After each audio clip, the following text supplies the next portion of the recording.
Bonjour et bienvenue dans notre dernier show en direct sur la présentation de notre gamme de stations de recharge de climatisation Coolius. Alors là, c'est les accessoires en fait qu'on va voir aujourd'hui, pas les machines, même si on va refaire rapidement un topo. Je suis Patrick Godez, je suis le responsable après-vente des solutions WOW chez Wurth France depuis 2001 et je vais aujourd'hui vous commenter les démonstrations en ligne que notre équipe de formateurs WOW vont effectuer directement du siège WOW en Allemagne à Künzelsau à 300 km d'ici. Merci à Uwe Blatz, que vous voyez à l'écran, entre deux machines, voilà, qui lève la main, formateur dans le groupe WO, qui va nous assister en direct et qui ne parle pas français, donc ne vous étonnez pas si on l'oriente avec quelques mots en anglais. Je suis également assisté par Aurélien Napolitano, qui parle très bien français, lui, donc je vais le laisser se présenter lui-même. Bonjour à tous. Est-ce que vous m'entendez, Patrick? Ok, c'est bon. Quelques petits soucis audio avec mon oreillette. Bonjour à tous, Aurélien Napolitano. Donc moi, je travaille pour la société WO et je m'occupe du marché français, donc avec Wurth France, voilà. Et je suis là aujourd'hui pour répondre à vos interrogations sur le chat. Donc n'hésitez pas à nous poser des questions. Vous verrez sur votre droite, vous avez une petite boîte de dialogue. Vous pouvez écrire vos questions et on se fera un plaisir de vous répondre tout au long de la présentation ou après la présentation. On prendra également un moment. Donc bonne présentation. Merci Aurélien. Alors, pourquoi on fait ce genre de show aujourd'hui? Cette année, WoW GmbH fête ses 20 ans d'existence et la société WebcoWurth, elle, fête ses 10 ans. Donc, on a 2 anniversaires à fêter. On aurait voulu faire un salon, exposer nos produits, notre expertise, notre savoir-faire, mais vu le contexte Covid, c'est pas possible. Donc, on a décidé de faire des shows live pour vous présenter nos gammes, nos produits et notre expérience. C'est le dernier show, on en a fait, c'est le 7e depuis hier, hein, donc on a fait du diagnostic électronique multimarque VL et PL, on a fait du calibrage ADAS VL et PL, caméra et radar. Ce matin, on a présenté la gamme Coolius, et donc ce dernier show est dédié aux accessoires de maintenance après-vente pour les climatisations automobiles. C'est en 2017 d'ailleurs que WOW est devenu fabricant de stations de recharge de climatisation, hein. On a acheté une société en Italie qu'on a intégrée au groupe. Donc, production 100% européenne. On est développeur, producteur, distributeur. On gère l'après-vente. On travaille avec des composants de qualité, de grandes marques, hein, comme Parker, Vicat, Continental. Donc, on est un fabricant de stations de recharge de climatisation en Europe. En France, l'après-vente, on le sous-traite avec une vingtaine de techniciens sur le terrain. En France métropolitaine, hein, pour les dom-tom, il faut voir sur place, je ne connais pas comment ça fonctionne. Passons rapidement en revue les différentes machines. Uwe, could you show us the product range, please? Donc la plus grosse machine, la Big Magma, comme Uwe aime bien l'appeler, la Coolius A30, donc notre plus grosse machine qui est dédiée en fait à l'entretien des bus, des trains, des trams, tous les véhicules avec des gros circuits de climatisation, dédiés au gaz R134A, et d'ailleurs c'est pour ça que ça s'appelle A30. Nos machines sont très faciles à repérer, hein. Le A devant, c'est pour l'ancien gaz R134A, et lorsqu'il y a un Y devant, c'est pour le nouveau gaz R1234YF. On dit que cette machine est dédiée au bus, mais en fait on peut tout faire avec, hein, bien sûr, hein. Qui peut le plus peut le moins, hein. Donc c'est très bien adapté également aux poids lourds, aux machines agricoles, aux VL, on peut vraiment tout faire avec cette machine-là, hein. Après, vu son coût, voilà, elle est vraiment dédiée et réservée, enfin pas réservée, mais adaptée à tout ce qui est bus, tram, train.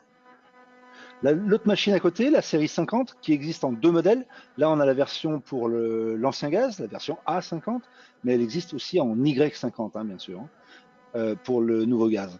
Donc là, c'était des stations un peu plus imposantes. Le gros avantage de cette machine, c'est qu'elle intègre une recherche de panne à l'azote, ce qui est conseillé par les fabricants. Tout est automatisé, donc ça va vraiment très très vite. Une machine haut de gamme qui elle aussi peut tout faire, sauf les gros capacités pour les bus. Enfin, elle peut le faire aussi les bus, les trains, tout ça, mais ça prendra beaucoup plus de temps, donc il vaut mieux utiliser la A30 pour ça. Il y a une troisième machine d'ailleurs dans la gamme série 50, on la voit pas là, on la voit tout au fond là-bas à droite. C'est la Y50A, donc pour le nouveau gaz, donc, et équipée d'un analyseur de gaz, donc très pratique pour éviter de contaminer les circuits de vos clients et vos machines à vous également. Donc c'est notre modèle haut de gamme. Pour ceux qui ont vu le show tout à l'heure, vous avez déjà dû découvrir ses caractéristiques. Et enfin, en dernier, la petite entrée de gamme, mais vous allez voir, entrée de gamme qui peut vraiment tout faire également. Hein. Donc là, deux machines, la A10 et la Y10. Là, à l'écran, avec le capot ouvert, on a la A10 pour l'ancien gaz. On a également une Y10 pour le nouveau gaz. Conception robuste, hein, c'est tout en acier. Le blocage de la balance externe, très rapide à mettre en œuvre et qui la destine à une utilisation en totale mobilité. Et c'est une machine, même si c'est notre entrée de gamme, elle peut vraiment tout faire. Hein. Machine très très très polyvalente. Ok, on a fait le tour de nos différentes machines. Juste quelques avantages en commun de toutes ces machines-là. Non, non, on l'a vu tout à l'heure, ça, je raconte des bêtises, excusez-moi. On va passer maintenant aux accessoires d'après-vente. L'après-vente, c'est très important dans le domaine de la climatisation. C'est très profitable également, hein, c'est très économique.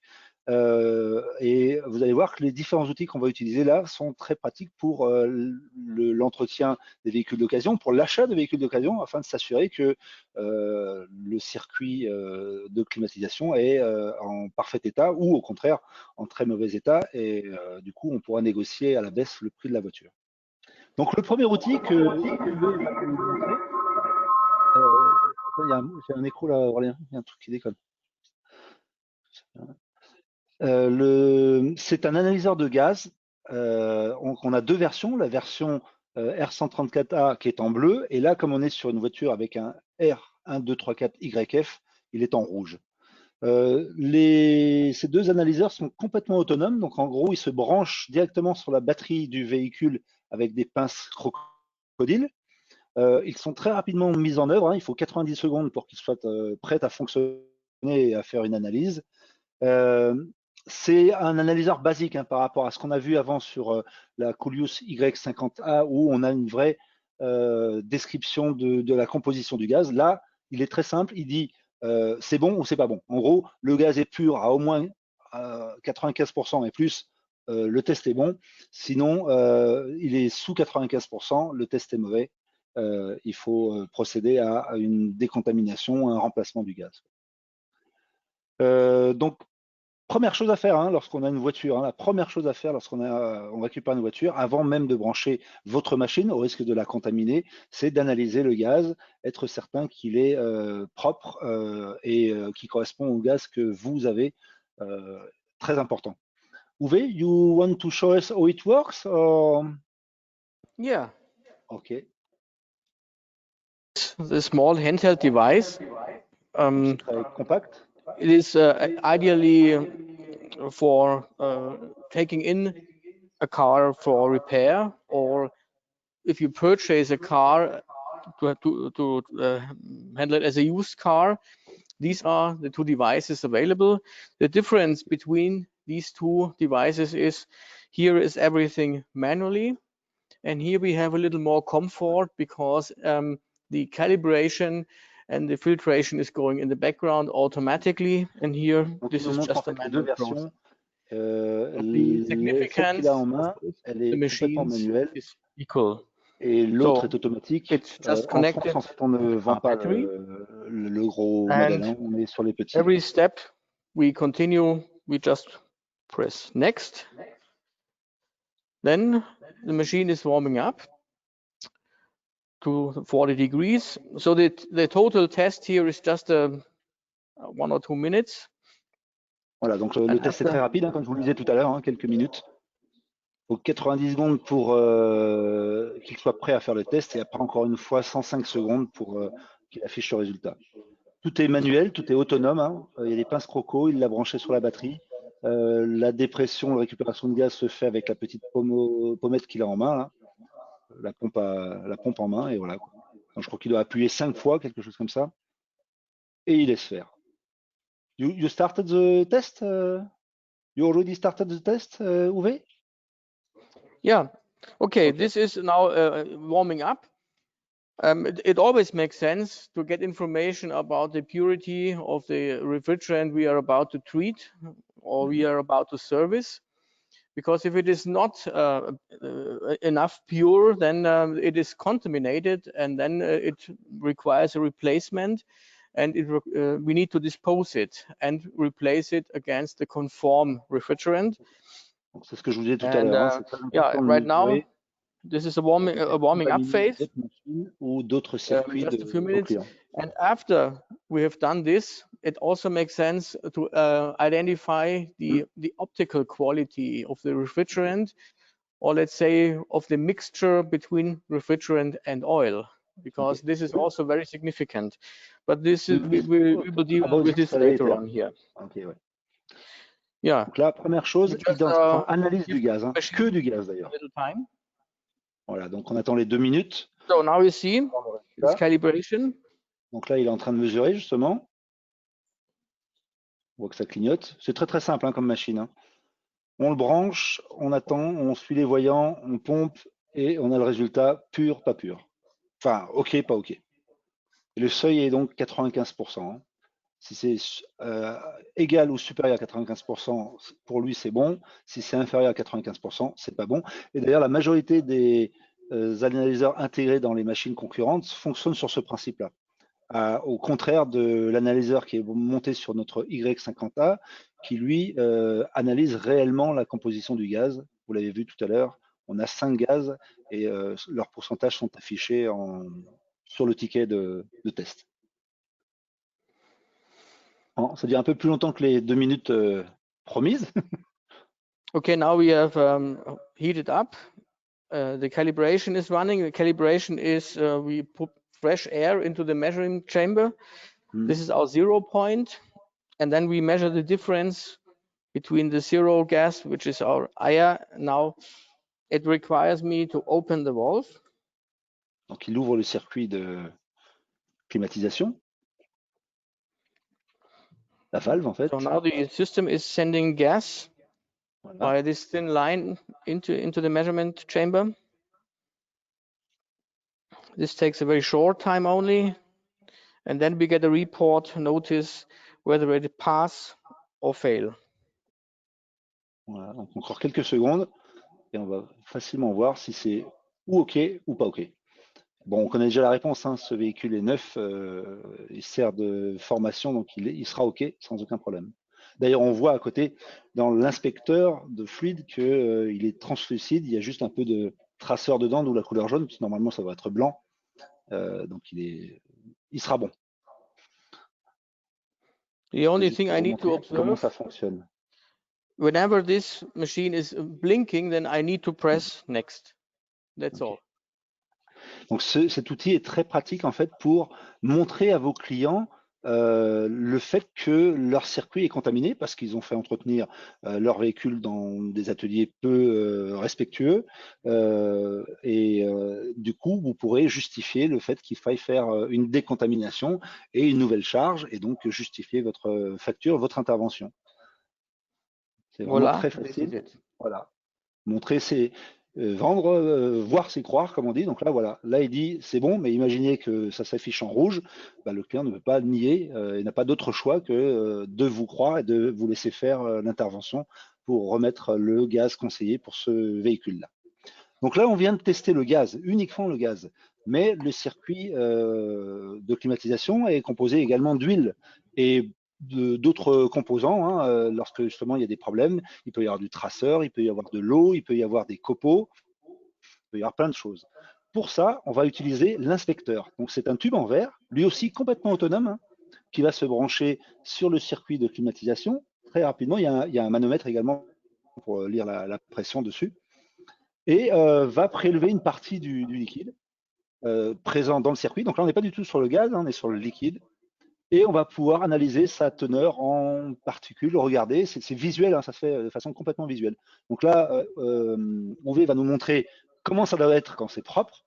Voilà, donc on voit que c'est complètement translucide. Comme je le disais avant, il y a juste un peu de couleur jaune fluo. Du tracer a dû être utilisé sur ce véhicule-là. Et maintenant, il va vous afficher des captures, des photos qu'il a faites lors de ses formations, lors de ses interventions, avec d'autres sortes d'échantillons de liquide. Ok, donc ça, premier échantillon. On peut croire que c'est pas trop mal, hein. On voit que c'est relativement transparent. Il n'y a pas de traceur a priori dedans, mais on voit quand même que c'est trouble. Donc il y a quand même un tout petit problème, pas grand chose, mais il faudra au moins changer le filtre déshydrateur et refaire une phase de purification, quoi. Le deuxième échantillon, là on voit par contre qu'il y a beaucoup plus de traceurs, de l'huile également, de l'eau, puisqu'on voit qu'il y a des bulles. Enfin, il y a pas mal de choses qui ne vont pas très bien. Et là, par contre, il faudra au minimum changer également le déshydrateur, faire un rinçage du système. Ouais, c'est ce que ça peut nous dire, quoi. Donc là encore, c'est très visuel, hein. Vous pouvez montrer ça au client et justifier l'intervention que vous allez devoir lui facturer, enfin devoir faire et devoir lui facturer après. Troisième échantillon, alors là on s'est trompé, on est passé directement sur le dernier. Pardon. Là, cet échantillon montre clairement que c'est tout sombre. Donc en gros, c'est que l'huile a surchauffé et on peut imaginer que c'est le compresseur qui a complètement surchauffé. Donc là, normalement, on est bon pour changer le compresseur et faire un rinçage et remplir le circuit. Enfin, c'est la grosse intervention, quoi, encore. Surtout si en plus le compresseur fait du bruit, hein. Là, par contre, le diagnostic est incontournable, quoi. Ce dernier échantillon, là, on voit également la trace de copeaux. C'est pas très translucide. Donc, si le compresseur fait pas de bruit, juste un rinçage et changer le kit déshydrateur devrait faire rentrer les choses dans l'ordre. Si le compresseur en plus fait du bruit, on se retrouve dans le cas numéro 4. On est bon pour changer le compresseur dans des opérations qui coûtent très très cher. C'est la pire des choses qui peut arriver sur un circuit de climatisation. Thank you. We could go further. This is Donc là, how it would look like. sorry. Ouais. And if it looks like this, then you just do a normal service. Voilà. This is no repair case. Everything's fine. Voilà. The liquid is clear. And il vous remontre comment ça doit être lorsqu'il n'y a aucun problème. And this is all we can find here. Imaginons que vous êtes en train de un véhicule d'occasion, vous faites ce test vraiment rapide, hein, c'est des instruments portables que vous pouvez emmener avec vous, totalement autonomes, pas besoin d'alimentation ou quoi que ce soit, et ça vous rassure sur le véhicule que vous achetez, ou au contraire, ça vous donne un moyen de négocier le véhicule que vous êtes en train d'acheter. Thank you, Uwe. And the kit is coming with adapters for both of the refrigerants. Voilà, donc le kit est livré, le kit inspecteur de fluide est livré avec les raccords pour les deux gaz, hein, donc pas de problème là-dessus. Une fois qu'on a constaté justement des problèmes sur le circuit de climatisation, il va falloir le décontaminer. C'est-à-dire que si le gaz justement n'est pas pur à moins de 95%, il va falloir le décontaminer. Donc pour ça, on va utiliser un kit de décontamination. Là encore, c'est un kit qui est complètement autonome. Il n'y a pas d'alimentation, il n'y a pas de pompe électrique. Pourquoi il n'y a pas de pompe électrique? On travaille souvent avec des gaz inflammables, donc que la moindre étincelle, le moindre problème électrique pourrait créer des dommages, de l'inflammabilité, de l'explosion. Là, on est sur quelque chose de complètement manuel. Il suffit de brancher la bouteille sur le circuit et de pomper manuellement. Donc, Uwe m'a dit que avec sa grande forme physique, en 5 minutes, il arrive à aspirer jusqu'à, comme il m'a dit, 570 grammes. Donc, en gros, la quantité contenue dans une automobile aujourd'hui, hein. Donc, en gros, 5 minutes de sport. Voilà, ça n'a jamais tué personne. Et qu'est-ce qu'on fait après de la bouteille contaminée? Là, vous la rendez à votre fournisseur de gaz, hein, Framatome, SMB, Dupont, Gascon, et j'en passe, et des meilleurs. Et il vous redonne une bouteille vide, moyennant un forfait, et vous êtes prêt pour une future décontamination. Et bien sûr, après, il faut re-remplir le véhicule, le rincer peut-être avant, on va voir, pour que le véhicule puisse à nouveau réfrigérer. Voilà, donc on a vérifié le gaz, on a vérifié l'huile, on a décontaminé le gaz. Maintenant, il nous reste à décontaminer l'huile et les particules et l'eau et tout ça. Et donc pour ça, on va utiliser un kit de rinçage, donc the flushing kit, FK500 qu'on appelle nous chez nous. Voilà. Donc c'est cet appareil-là. Et donc cet appareil-là, lui, sa fonction, il y a deux fonctions en fait. Hein. Il va rincer et nettoyer le circuit de climatisation du véhicule de toutes sortes de liquides et de particules qui sont dedans. Hein. Donc on ne parle pas de gaz, hein, ce coup-ci, on parle vraiment que de liquide, particules, huile et des choses comme ça. Elle est faite avec du gaz réfrigérant. On utilise du gaz pour chasser tous ces éléments-là. On le fait dans le sens inverse du circuit de clim, hein, donc on part de la haute pression et on va vers la basse pression et pas l'inverse. C'est une façon très économique de nettoyer un circuit parce que si on devait démonter tous les composants dans un véhicule, ben on en a pour des heures et des heures, même si cette opération prend quand même un certain temps, hein, surtout que certains constructeurs imposent de faire 3 à 4 cycles, 3 cycles pour l'ancien gaz, 4 cycles pour le nouveau. Pourquoi plus de cycles pour le nouveau? Parce que le nouveau est moins miscible avec le reste, donc il faut plus de temps pour qu'il puisse emporter avec lui tous les éléments qu'on ne souhaite pas avoir dans le système, dans le circuit. Et tous les éléments vont être collectés dans une bouteille interne. On ne le voit pas là, mais il y a une bouteille de 5 litres à l'intérieur de ce kit de rinçage et elle va collecter toutes les impuretés. C'est livré avec tous les accessoires pour que ce soit compatible et pour l'ancien gaz et pour le nouveau gaz, bien sûr. Hein. Donc, après, l'idéal est d'en avoir un dédié ou après, il faudra rincer le rinçage. Hein. Bon, écoutez, c'est à peu près tout ce que j'ai à dire là-dessus. Uwe, you will not connect it to the vehicle today. Hein. Uwe? Ah, il Yeah. n'entend pas. You will not connect it to the vehicle today. It's too complicated, too long to do it. Hein. No. Das Schema haben wir nicht offen. Ah, ok. En gros, ce qui m'expliquait avant, c'est la phase de rinçage n'est pas compliquée, c'est ce qu'il y a de plus simple. Ce qui est compliqué, c'est de préparer la phase de rinçage. Parce que lors de la phase de rinçage, vu qu'on va charrier une tonne de copeaux, d'eau, enfin d'éléments qu'on ne veut pas vraiment retrouver, il va falloir qu'on isole certains composants, comme le compresseur, comme le déshydrateur, je crois, quelque chose comme ça. Et c'est cette phase de préparation qui va demander du démontage, du branchement, qui est très très longue, qui prend un peu de temps. Et après, la phase de rinçage prend aussi un peu de temps, mais là, pendant ce temps, vous pouvez faire autre chose. Hein, c'est automatisé, ça fonctionne tout seul. Donc voilà, on a terminé avec nos différents outils. Ah, vous avez le schéma, tiens, il vous montre comment le brancher, comment ça fonctionne.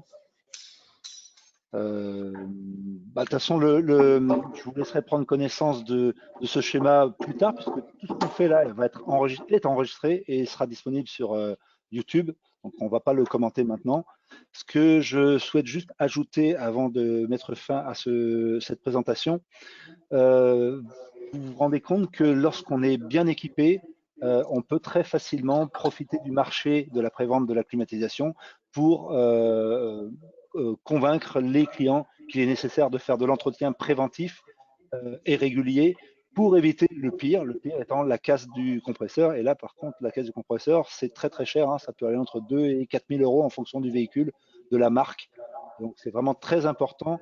Et avec ce genre d'outils, c'est vraiment très facile de convaincre le client que l'opération est nécessaire et qu'il faut le faire.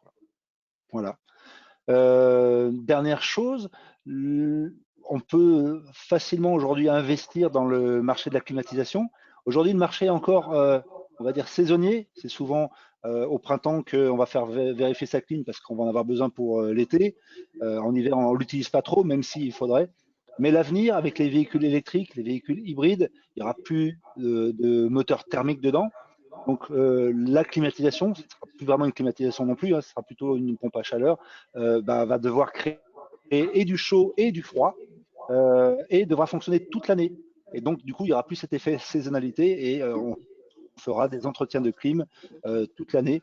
D'ailleurs, la clim ne sera pas simplement un élément de confort, hein, ça sera quelque chose aussi qui assurera le bon fonctionnement de tout ce qui est électrique sur le véhicule, hein, puisque ça refroidit ou ça chauffe la batterie pour qu'on puisse l'utiliser de façon optimale. Donc la climatisation est vraiment un élément clé des voitures du futur. C'est un marché sur lequel on peut investir. C'est un marché qui sera rentable sans aucun problème. Voilà, j'espère que vous avez pris du plaisir à suivre ce dernier show avec nous. Comme on l'a dit tout à l'heure, ils seront tous disponibles sur YouTube dans quelques jours. n'hésitez pas à les consulter.